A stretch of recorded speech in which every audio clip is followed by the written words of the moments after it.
Sin otras consideraciones por el momento para realizar respecto al funcionamiento de la cátedra, pasemos a discutir algunos aspectos que tienen que ver con el tema que nos convoca hoy. No podemos empezar a hablar de la historia de la vida en nuestro planeta sin antes considerar cómo se originó el mismo. Por supuesto, el origen de nuestro planeta está ligado al origen del universo. El universo, como pensamos en la actualidad, surgió a partir de la gran explosión o Big Bang, a partir de la cual se originó toda la materia y la energía que conocemos. Eso ocurrió aproximadamente hace 13.700 millones de años y fue confirmado por Hubble en los años 60, mientras estudiaba el efecto Doppler o el corrimiento hacia el rojo de la luz procedente de varias galaxias en todos los sentidos del universo. El universo primitivo, como se lo conocía en ese momento, estaba constituido por un medio formado por partículas elementales. Y estas partículas elementales, mientras se iba expandiendo el universo y enfriando y disminuyendo la radiación, poco a poco dio lugar a los efectos de las cuatro fuerzas de la naturaleza. Me refiero a la fuerza débil, fuerza fuerte, a la gravedad y el electromagnetismo, que hicieron posible la conformación de los átomos.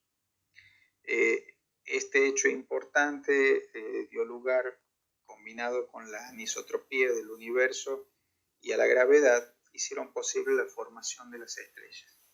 Este proceso continuó por miles de millones de años hasta formar posteriormente estructuras más importantes y de mayor tamaño en nuestro universo, como por ejemplo galaxias, planetas, nebulosas, cúmulos estelares y sobre todo planetas como el nuestro, sistemas solares como el nuestro.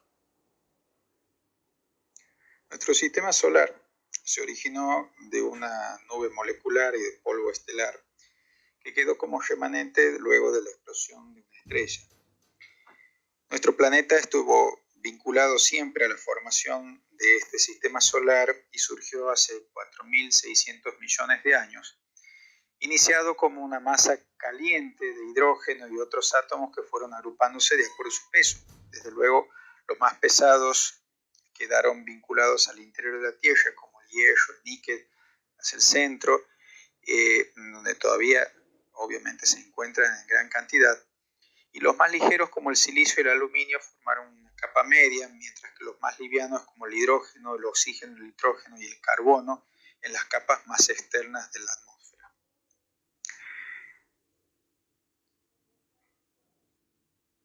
Bien, por supuesto que la atmósfera en esas épocas era diferente a la composición de la atmósfera actual. Los gases provenientes principalmente de las emanaciones de los volcanes por la actividad geológica de nuestro planeta y la temperatura superficial de la corteza era elevada. A su vez, que la superficie tenía frecuentes colisiones de rocas de diferentes tamaños que circulaban alrededor del Sol en forma caótica, incrementando así aún más la temperatura de la superficie de nuestro planeta. Esta etapa concluyó, por supuesto, hace 3.900 millones de años, cuando el sistema solar se estabilizó. La temperatura superficial de nuestro planeta disminuyó, consolidándose la corteza terrestre. La mayor parte del hidrógeno se había desprendido por la temperatura elevada hasta ese entonces, quedando una atmósfera rica en nitrógeno y sus óxidos, así como también de metano, amoníaco, sulfuros, además de dióxido de carbono. El enfriamiento continuó y provocó además que la condensación de los vapores de agua formaran los primeros océanos, en un escenario en el cual nuestro planeta recibía luz visible, así como luz ultravioleta directamente desde el Sol. Según los últimos hallazgos, la vida apareció en nuestro planeta en el fondo de los océanos, prácticamente bajo una capa de hielo de 300 metros de espesor. Alexander Oparin, en el año 1922, propuso la teoría prebiótica del origen de la vida. Esta teoría hacía referencia a la formación de biomoléculas a partir de sustancias orgánicas simples. Considerando que los elementos primordiales de la Tierra eran inicialmente simples como el agua, el metano, el amoníaco, el hidrógeno, todos estos provenientes de numerosas erupciones volcánicas. Por otro lado, un ambiente donde la radiación ultravioleta, las descargas eléctricas de las constantes tormentas y posiblemente el impacto de los meteoritos aportaron la energía necesaria para que estas moléculas sencillas se asociaran con moléculas orgánicas simples como aminoácidos, azúcares y ácidos grasos. Todo esto en un entorno de los océanos protegidos por la luz ultravioleta. Estas moléculas interactuaron para generar proteínas, lípidos y ácidos nucleicos, que son las biomoléculas base para la formación de la vida. Estos procesos, por supuesto, requerían de una atmósfera reductora y bajas temperaturas. En el año 1953, considerando todas estas condiciones reinantes entonces en el planeta Tierra, Miller y Urey, dos investigadores, realizaron un pequeño ensayo en el cual dentro de un dispositivo con una solución caliente de metano, amoníaco, hidrógeno y agua, en cierta manera para recrear la atmósfera primitiva, aplicaron corriente eléctrica para simular las descargas eléctricas que ocurrían en nuestra atmósfera primitiva y obtuvieron luego moléculas complejas como aminoácidos, purinas y pirimidinas, entre otras. La vida como la conocemos actualmente está compuesto de biomoléculas complejas poliméricas. Como vimos anteriormente, Miller y Urey demostraron cómo se forman las moléculas monoméricas simples en la atmósfera primitiva. Existen suficientes evidencias que en la proximidad de chimeneas hidrotérmicas, en el océano, en la profundidad del océano, las moléculas simples pudieron transformarse en polímeros. De todos ellos, se cree que la molécula de ARN fue la primera molécula polimérica con capacidad de autorreplicarse, capaz de sintetizar proteínas y precursores de ADN.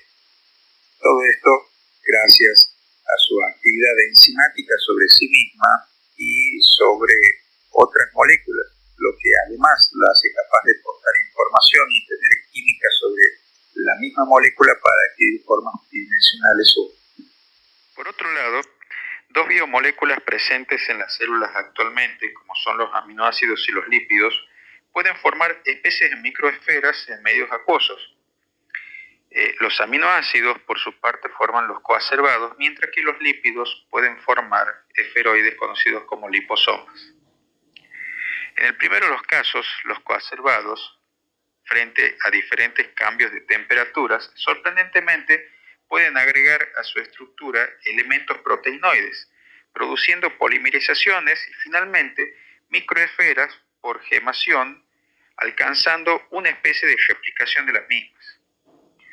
Mientras que los liposomas pueden organizarse estructurando espontáneamente una membrana muy similar a las membranas de las células actuales por su propiedad anfipática, aislándose de este modo al medio ambiente del interior de esas microesferas. Finalmente, en nuestra atmósfera primitiva y en la superficie primitiva de nuestra Tierra, los coacervados, los liposomas y el ARN constituyeron los tres elementos para formar lo que conocemos como protobionte, que fue la primera célula primitiva. Según el registro fósil, los organismos vivos más antiguos fueron células simples, células procariotas que constituyeron las únicas formas de vida durante casi 3.800 millones de años, hasta que surgieron las células eucariotas. En la actualidad, el número de especies de nuestro planeta es incierto. Pensamos que aproximadamente hay 3 millones de especies, aunque hasta el presente se llevan catalogados solamente 1,9 millones. La historia evolutiva y los vínculos genéticos de diferentes especies son organizados en lo que denominamos árbol de la vida. El árbol de la vida es una forma de graficar muy gráfica de mostrar la filogenia, es decir, la historia evolutiva de una especie o grupos de especies basados en el registro fósil, las semejanzas morfológicas y bioquímicas entre los organismos como una base para inferir las relaciones evolutivas que hay entre ellos. Este árbol de la vida está comprendido por tres grandes dominios: el dominio bacteria, el dominio arquea y el dominio eucaria. El dominio bacteria comprende la mayor parte de los procariotas conocidos, mientras que la arquea es un grupo diverso de procariotas que presentan características similares a las bacterias con algunos rasgos funcionales de las células eucariotas.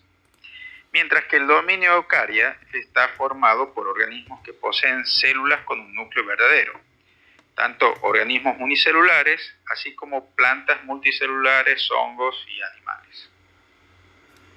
Pues bien, dicho esto y pensando en la cifra de 1,9 millones de especies catalogadas a las presentes, ¿cómo se explica entonces tal diversidad de formas y comportamientos entre los organismos que habitan la biosfera?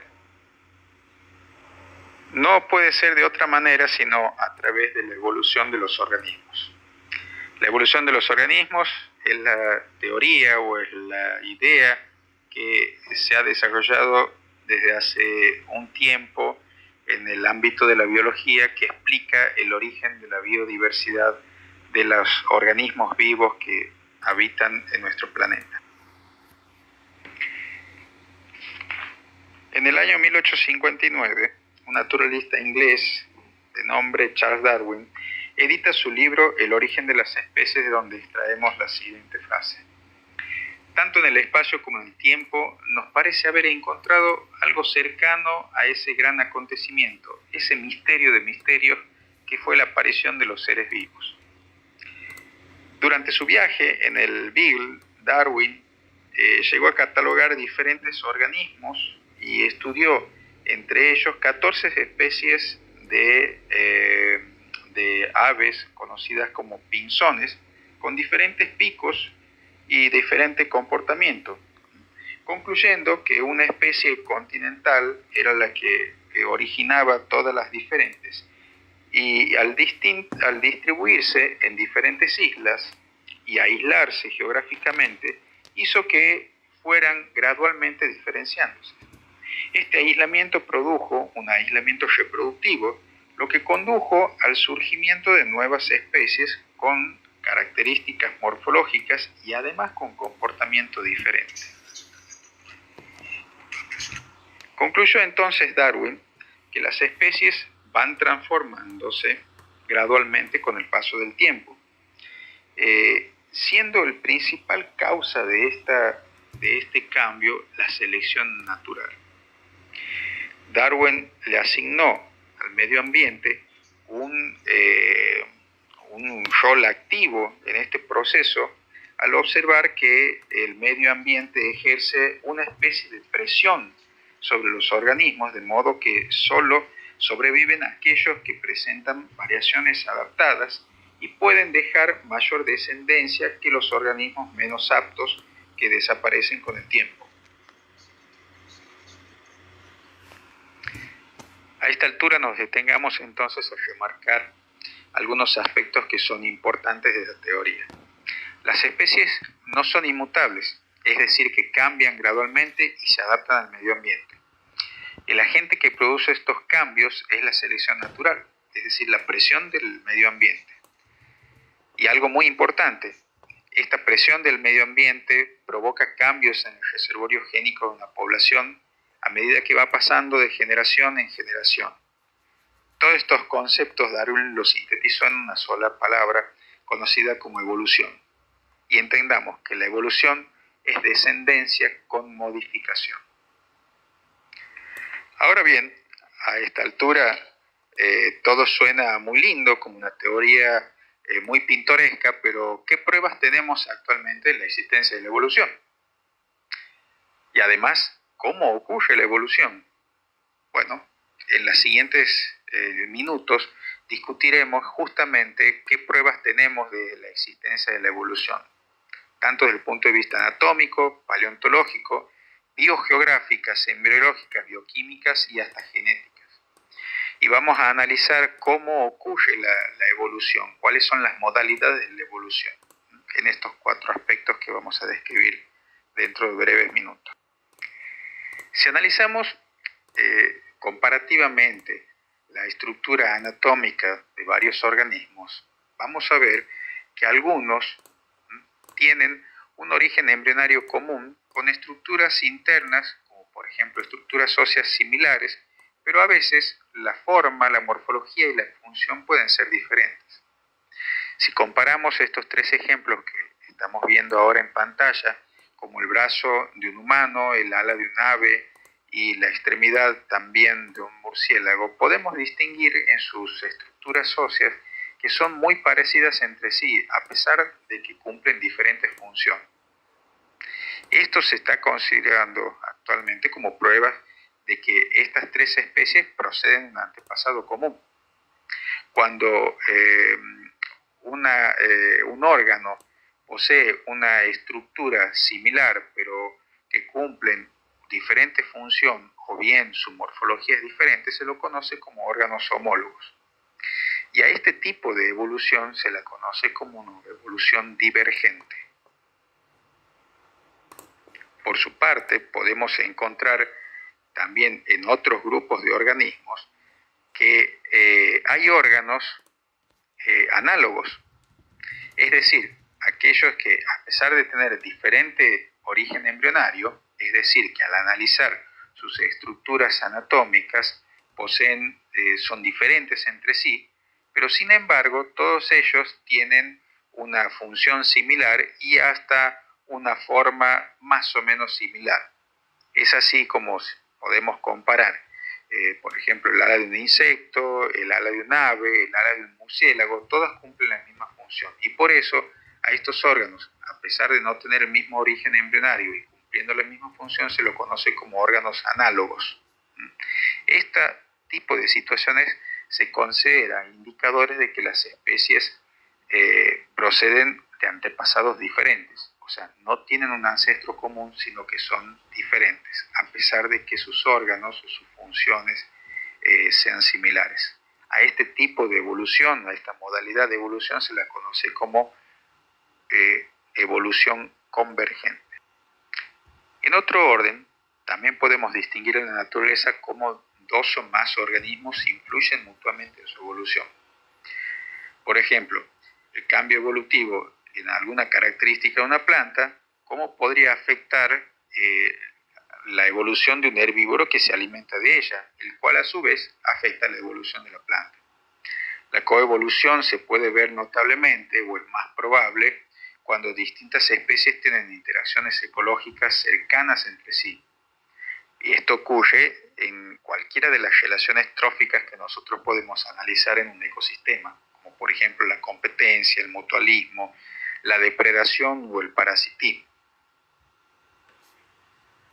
Ahora bien, ¿para qué nos sirve estudiar todos estos procesos de la naturaleza? Todas estas cuestiones que pueden ser anecdóticas a la vista de profesiones vinculadas a la salud. ¿Qué utilidad tiene esto para nosotros? Si no analizamos con detenimiento las ideas de la evolución iniciadas por Darwin, podríamos pensar erróneamente que solo son anécdotas en el mundo de la biología. Lejos de esto, la coevolución, por ejemplo, de un virus con su huésped, cobra gran relevancia en estos momentos en los que cursamos una pandemia provocada por el virus COVID-19 o coronavirus. El proceso de adaptación de un virus a un organismo va acompañado de patologías hasta que coevolucionan y se adaptan de un modo que ninguno se ve afectado por la interacción. Sin embargo, un antecedente de lo que está ocurriendo actualmente con el coronavirus fue la gripe aviar. La gripe aviar provocada por el virus de influenza H5N1 está localizada. Este virus se encuentra normalmente como reservorio natural en las aves acuáticas como el pato salvaje Anades real. En el año 1997, este virus provocó infecciones mortales en humanos en Hong Kong durante una epidemia que amenazó a propagarse hacia otros continentes. Los chinos tuvieron que matar cientos y cientos de aves para poder detener esta epidemia que se habría provocado aparentemente por la interacción entre las aves y los humanos. Actualmente el coronavirus, está provocando muertes en todo el mundo. Y esto ocurrió justamente por una mutación, o por mutaciones se piensa, como ocurrió con el H5N1, probablemente por mutaciones en el virus que hicieron posible que pudieran colonizar el organismo de los hombres, humanos. Como pueden ver, estudiar la evolución no es simplemente estudiar hechos anecdóticos en el ámbito de la biología, sino que si uno empieza a darse cuenta de las interacciones que tienen los organismos, va a encontrar en la evolución la explicación de varias enfermedades provocadas justamente por interacciones tróficas entre los organismos dentro de un ecosistema. A nivel anatómico, por otro lado, podemos seguir explorando y encontrar pruebas irrefutables de la existencia de una evolución. Existen órganos homólogos que no tienen ninguna función. Su función original se ha perdido durante la evolución. Estos órganos rudimentarios, en la actualidad, dan cuenta de la existencia de ellos en un antepasado en el cual eran muy necesarios, como ocurre, por ejemplo, con el coxis o como ocurre con nuestras muelas de juicio. Estos órganos se los conoce como órganos vestigiales y prueban que los organismos que los poseían van cambiando su estructura y funcionamiento, y es decir, que van evolucionando y en algunos casos se van perdiendo su función. En la actualidad, la tendencia de nuestro coxis es a desaparecer, porque al adquirir la posición bípeda y el desplazamiento bípedo, perdimos la cola en esta transición y evolución, y lo mismo ocurre con las muelas de juicio, que se van perdiendo y en algunos casos en las nuevas generaciones prácticamente son inexistentes. La paleontología, por su parte, también nos aporta más evidencias de la existencia de la evolución. Los estudios paleontológicos muestran un aumento en la diversidad, una progresiva complejidad y cambios específicos a lo largo del tiempo. La relación de distribución de la presencia de fósiles en diferentes estratos producidos en la corteza terrestre revelan la existencia además de procesos de cambio a lo largo del tiempo. Son importantes además fósiles que muestran formas intermedias entre antiguos organismos que uno puede encontrar en estratos más profundos en nuestra corteza y los organismos actuales, exponiendo cómo hay una evolución progresiva en la anatomía entre aquellas especies ancestrales y las especies nuevas, como por ejemplo los fósiles que encontramos de Limulus polyphemus y la relación anatómica que hay con el cangrejo herradura en la actualidad. Si analizamos además la biogeografía, vamos a encontrar cómo hay especies que han ido evolucionando y cambiando ciertamente su forma al ser aislados en una región geográfica a otra. Cada zona aislada tiene especies propias y esto se explica mejor por un proceso evolutivo. Se encuentran especies diferentes pero bastante afines en continentes separados, como por ejemplo entre América del Sur, África y Australia, donde el aislamiento geográfico favoreció procesos evolutivos específicos para cada grupo de organismos que son comunes. Un ejemplo de esto sería el ñandú, el avestruz y el emú, que son grandes aves corredoras. La embriología, por su parte, también nos da pruebas contundentes de la existencia de una evolución. El estudio comparativo durante la etapa embrionaria de diferentes organismos puede mostrar similitudes y deducir así parentescos entre diferentes organismos. Cuanto mayor es el parentesco entre dos especies, mayor es el periodo de desarrollo que comparten estructuras similares o características morfológicas afines. En especies próximas, en embriones de especies próximas, se observan órganos muy parecidos que luego están ausentes en los individuos adultos. Este es el caso de las hemiduras braquiales que están presentes en los embriones de reptiles, también en las aves, en los mamíferos, y la presencia de cola en todos los embriones de vertebrados, por ejemplo. Un ejemplo de la utilidad del análisis basado en la embriología lo encontramos al estudiar los anfibios. Estos organismos cambian su morfología durante el desarrollo embrionario, exhibiendo estructuras que desaparecen en el adulto, como es el caso de las branquias o la cola que mencionábamos hace unos minutos. Como puede apreciarse en estas imágenes de rana toro, durante el desarrollo embrionario van apareciendo las branquias, que son esas proyecciones que se encuentran en la parte anterior, por detrás de los ojos que se ven claramente, mientras que en el estado adulto han perdido tanto la cola, muy característica de un renacuajo, como esas branquias.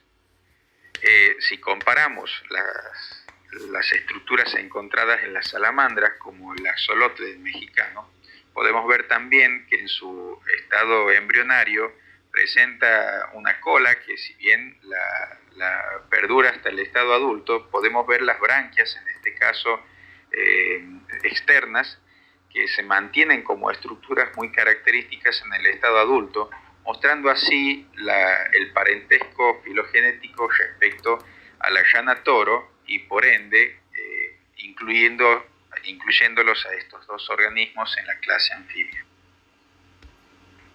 Los estudios bioquímicos en cada uno de los organismos también llegan a aportar pruebas suficientes del parentesco entre ellos y por consiguiente una prueba de que la evolución biológica existe. Al comparar diferentes moléculas o sustancias que se encuentran en el organismo cumpliendo determinadas funciones.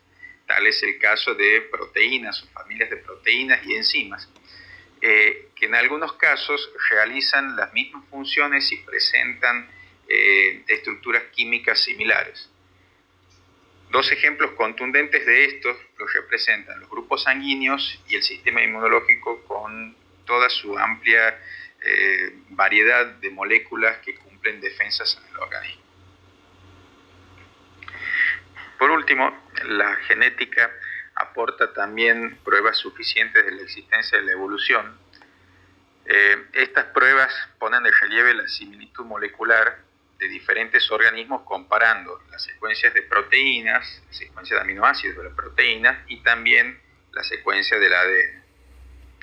Se ha comprobado que especies con alto grado de parentesco tienen proteínas cuya secuencia de aminoácidos son muy similares y por lo tanto están conservadas. Por ejemplo, la hemoglobina humana es muy parecida a la del chimpancé. Esta se diferencia solamente por 12 aminoácidos y menos similar a la de otros monos, indicando así la relación evolutiva que hay entre ellos. Luego de considerar las pruebas de la existencia de la evolución arrojadas por diferentes estudios, veamos cómo sucede la selección natural. En su lucha por la subsistencia, los individuos de una población que logran sobrevivir son los que presentan rasgos que les permiten superar las fuerzas adversas del entorno, es decir, el hambre, la enfermedad o el clima o los depredadores. Entiéndase por rasgos a cada una de las características específicas del individuo, como el color de pelo, el color de ojos, el tipo de sangre o moléculas que expresa en su organismo. Estos rangos son determinados por los genes, son determinados genéticamente y también están determinados por la interacción de estos genes con el medio ambiente. Como acabo de decir, los rasgos favorables permiten a los individuos superar las fuerzas adversas del entorno. Estos rasgos son heredados a la progenie y esa progenie tiene la capacidad de heredarlos y a su vez transmitirlos de generación en generación a sus descendientes, aunque cada uno de ellos no sean genéticos entre sí ni tampoco a sus padres. Mientras tanto, los individuos con desventaja dentro de una población en su lucha contra las fuerzas adversas del medio ambiente no tienen tantas probabilidades de alcanzar la madurez ni tampoco reproducirse. Por lo tanto, sus rasgos no son legados a una supuesta descendencia y por supuesto tienden a desaparecer de esa población.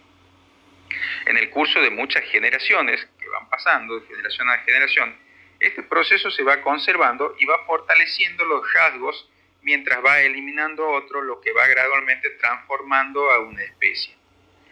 Esta suma de adaptaciones que cambian a una especie, terminando en otras con características diferentes, se denomina anagénesis o evolución filética. Por su parte, se entiende como cladogénesis o evolución ramificada a la escisión de una reserva génica en dos o más reservas génicas separadas, cada una de las cuales da origen a una o más especies nuevas, entendiendo como reserva génica a la suma de todos los genes de todos los individuos de una población.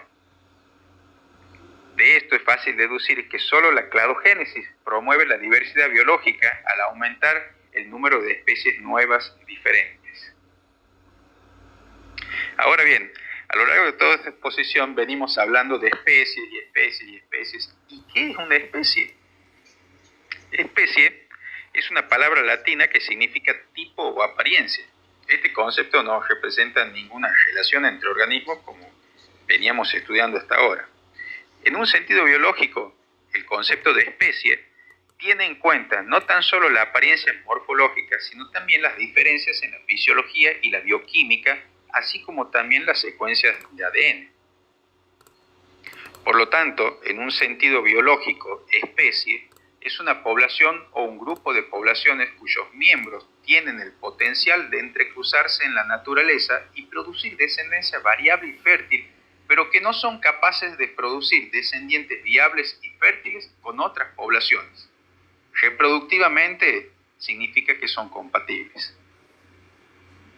Existen procesos mediante los cuales una población de una determinada especie da lugar a otra u otras poblaciones al aislarse reproductivamente de la población anterior y entre sí, acumulando con el tiempo diferencias genéticas y constituir finalmente cada una su propio reservorio genético.